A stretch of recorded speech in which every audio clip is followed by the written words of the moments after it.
Welcome to Man Does Tech, where I solve the problems you didn't even know you had.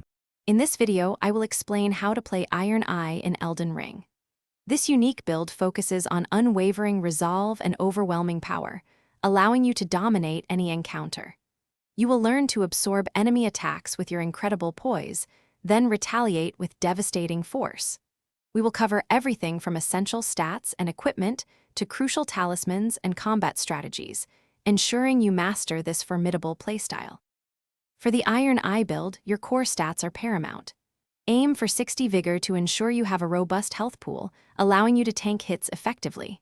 Simultaneously, invest 60 points into strength to maximize your colossal weapon's damage output. Your armor choice is critical. The Bullgoat set provides unparalleled poise, letting you power through enemy attacks. A fully upgraded colossal weapon, like the Greatsword at plus 25, will be your primary tool for destruction. Selecting the right talismans greatly enhances the Iron Eye's effectiveness. The Great Jar's arsenal is essential for carrying your heavy gear without being over-encumbered. Pair this with Erdtree's Favor, which provides a welcome boost to your health, stamina, and equip load.